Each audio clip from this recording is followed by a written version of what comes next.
அது தப்பு இல்லை. தப்பு தானே அது. அது வந்து கடவுள் படைப்பு. அது குழந்தை பிறகுது வந்து கடவுள் படைப்பு. நீ நான் சொல்லி ஒன்றும் கிடையாது. இந்த ஜென்மத்தில் பாவம் செஞ்சு மறு ஜென்மத்தில் தான் அனுபவிக்கணும் இல்லைல்ல, அது பிள்ளைங்களால கூட வரலாம்ல. அது வந்து குழந்தைங்களுக்கு வந்து அதை பயன்படுத்தக்கூடாது. குழந்தைங்களுக்கு வந்து என்ன இப்போ உள்ள சுச்சுவேஷன் என்னமோ அதை மட்டும்தான் நம்ம இப்போ கொண்டு வர முடியும். இப்போ வந்துட்டு பெண்களை வந்து சராசரியாக எல்லாமே போகிறாங்க வராங்க.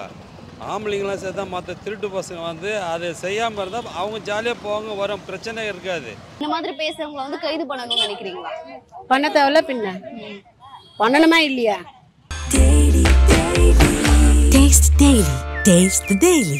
ஒருத்தர் என்ன சொல்றாரு அப்படின்னா, நீங்க போன ஜென்மத்துல வந்து பாவம் பண்ணதுனாலதான் இந்த ஜென்மத்துல வந்து ஊனமுற்றவரா பிறந்திருக்கீங்கன்னு சொல்றாரு. அந்த கருத்தை நீங்க எப்படி பாக்குறீங்க? அது தப்பு இல்லை. தப்பு தானே அது. அது வந்து கடவுள் படைப்பு. அது குழந்தை பிறகுது வந்து கடவுள் படைப்பு. நீ நான் சொல்லி ஒன்றும் கிடையாது. அப்படி என்ன ஒன்றும் கிடையாது. அவங்களோட பொறப்பாக இருக்கும். அந்த அளவுக்கு என்ன ஒன்றும் கிடையாது. அந்த மாதிரி நினச்சாக்கா அப்புறம் உலகத்தில் ஒன்றுமே இல்லையா? மொத்த பாவத்தை தானே பண்ணுறாங்க. யார் பாவம் பண்ணாமல் இருக்கிறாங்க? எல்லாரும் பாவத்தை பண்ணுறாங்க தான். அப்படி நினச்சா மொத்த பேருமே ஊனமுட்டுறாங்களா இருக்கணுமே? அது ஒரு ஜீவனை எவனா ஒரு முட்டாள் பையன் பற்றி பேசுகிறான்னு சொல்லிட்டு நீங்கள் இது பண்ணால் எப்படிப்பா? சொல்லுப்பா. அவர் மகாவிஷ்ணு சொன்னது பார்த்தீங்கன்னா போன ஜென்மத்தை பற்றி அப்படி சொல்லியிருக்காரு. ஆனால் அவர் இந்த ஜென்மத்தை பற்றி கணிக்க கேட்குறதுக்கு அவர் நான் கடவுளா? புரியுதுங்களா? ஏன்னா இன்றைக்கி இருக்கிற இப்போ பார்த்தீங்கன்னா அந்த காலத்து மாதிரியே வந்து அந்த எப்படி வர்ணாசிரம கொள்கை பிரகாரம் தான் இப்போ போயின்னு இருக்குது நாடு. ஓகேங்களா? ஆனால் இப்போ பார்த்தீங்கன்னா நம்ம வந்து எல்லாம் மாறிட்டோம். வர்ணாசிரம கொள்கை பிரகாரம் போகுது. அப்போ மறுபடியும் இவர் வந்து அது மாதிரி தான் எடுத்துன்னு போகிறாரு. அவரோட பார்வையில் வந்து பசங்களுக்கு கல்வியை போதிக்கிற இடத்துல வந்து இவர் மறுபடியும் வந்து வர்ணாசிரமத்தை எடுத்துன்னு வர மாதிரி தான் எடுத்துன்னு வராருன்னு நினைக்கிறேன். என்னை பொறுத்த வரையா அவர் பேசுனது தப்பு.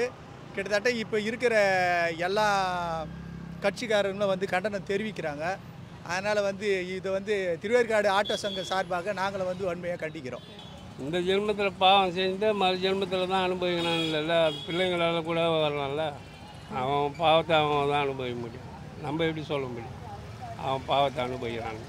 குழந்தையிலே அந்த இதை சொல்லி அதை வளர்த்தா அது பெருங்களை அதே தானே அந்த ஞாபகம் இருக்கும். அதனால தவறு தான் அது. ஆசிரியர் என்ன சொல்லணுமோ, பிள்ளைங்க படிக்கணும்னா அவங்களுக்கு நல்ல கருத்து உள்ள பொருளாக சொல்லணும். அதை விட்டு இப்போ ஊனமாக இருக்கிற பிள்ளைங்களுக்காக போன ஜென்மத்தில் இது போல் பண்ணதுனால ஊனமாக பிறக்கிறன்றது மற்ற ஸ்டூடெண்ட்டோ இல்லை யாரையும் குறை சொல்லக்கூடாது. ஊனன்றது அவங்களால வரல, கடவுள் படைத்த பொருளெல்லாம் அவங்க சூழ்நிலை என்னவோ அதுக்காக பிறகுறாங்க. அதுக்காக மாணவரி பேசக்கூடாது. ஆசிரியர்ன்றது கல்வியை ஒழுங்காக சொல்லி தரணும். அது போதும் எல்லாருக்கும். பசங்க வளரணும்னா கல்வி தான் முக்கியம். இன்றைக்கி கல்வி வந்து எப்போ படித்தாலும் அது நாளைக்குன்றது வருஷமாக அது நிற்கும். மற்ற நம்ம என்ன தான் புகழ் செஞ்சால் கூட அது நிற்காது, அதோடு அழிஞ்சிடும். அது கல்வி எப்போ அழியாது. ஆசிரியர் வந்து அது போல் சொல்லக்கூடாது, தவறு அதெல்லாம். ஆனால் போன பிரிவில் தப்பு செஞ்சு இந்த பிரிவில் ஊனமாக பிறந்தாலும் அவருக்கு அந்த தண்டனை அனுப்புகிறான்றது ஓகே தான். ஆனால் அவருக்கு உதவி செய்கிற ஒரு மனப்பான்மை மற்றவங்களுக்கு இருந்தோம். மற்றவங்க அவருக்கு உதவி செய்யாமல் போனாலும் அதுவும் இந்த உதவி செய்யாதவங்களுக்கும் அதே மாதிரி அடுத்த பிரிவில் அவங்களுக்கு தவிர ஏசினாலோ பேசினாலோ அந்த ஊனமுற்றவரை பார்த்து ஏசினாலோ பேசினாலோ இல்லை தவறாக பேசினாலோ அந்த பேசுகிறவங்களுக்கும் அது தவறான கர்மாவாக தான் ஆகும்.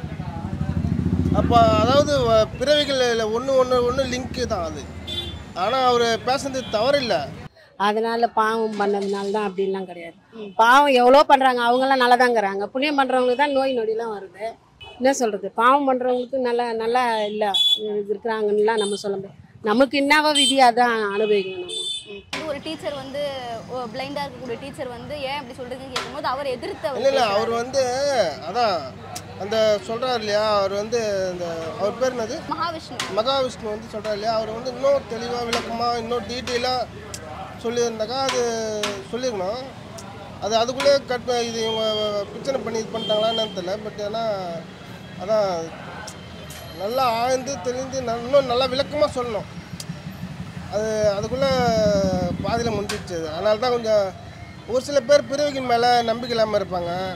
இப்போ குழந்தைங்களுக்கு மத்தியில் வந்து ஆன்மீகத்தை புகுத்துறதை நீங்கள் எப்படி பார்க்குறீங்க? அது தப்பு தானே. இப்போ வரலாறு சொல்லலாம், ஆன்மீகத்தை எப்படி எடுத்துன்னு வரோம் அப்படின்னு பார்த்தா எல்லா ஆன்மீகத்தை தான் சொல்லணும்.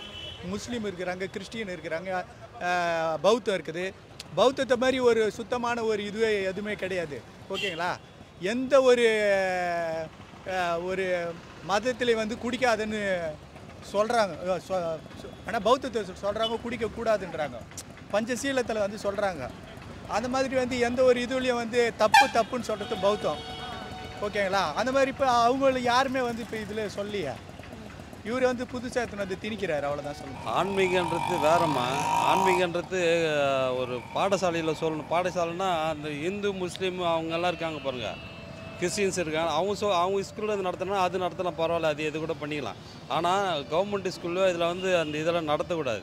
பசங்களுக்கு என்னவோ அதை சொல்லி தரலாம். பசங்களுக்கு பாடத்திட்டம் என்னவோ அதை சொல்லுங்கள். அதுதான் பிள்ளைங்க படித்த காரணமே அதுதான், வேறு ஒன்றும் இல்லை. இதெல்லாம் சொல்லி நடையில் வந்து எழுத்தெல்லாம் விடக்கூடாது, தப்பு அதெல்லாம். இப்போ அவர் இன்னொரு விஷயம் என்ன சொல்றாரு அப்படின்னா, பெண்கள் நீங்க ரோட்ல போயிட்டே இருக்கீங்க, திடீர்னு உங்க மூஞ்சில வந்து ஆசிட் அடிச்சுட்டா என்ன பண்ணுவீங்கன்னு சொல்லி ஸ்கூல்ல வந்து நிறைய குழந்தைங்க இருக்கிற இடத்துல கேட்கிறாரு. இதை பத்தி அது வந்து இது தப்பு, அந்த இது தப்பு. ஏன்னா மூஞ்சில தான் படம்ன்றது இல்லை, எங்கே வேணாலும் படம். அது வந்து அது இது பொண்ணுன்னா மூஞ்சி அசிங்கப்பட்டாவே அது இதுதான், கல்யாணம் பண்ண மாட்டாங்க, அது தப்பாலாம் சொல்லுவாங்க. அது தப்பு. அதனால தான் அது கேட்குறது தப்பு. இப்போ வந்துட்டு பெண்களை வந்து சராசரியாக எல்லாமே போகிறாங்க வராங்க.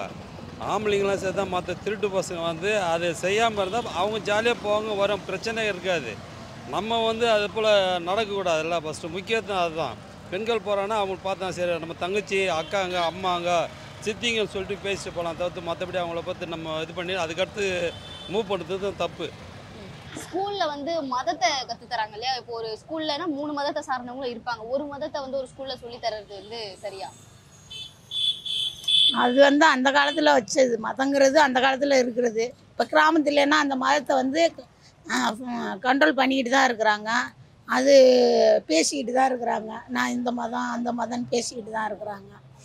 அதுக்காண்டி வந்து மதம் இல்லைன்னு சொல்ல முடியாது, இருக்குன்னு சொல்ல முடியாது. மெட்ராஸை பொறுத்தளவில் அது இல்லைன்னு சொல்லலாம். கிராமத்துலனா அது இருக்குது.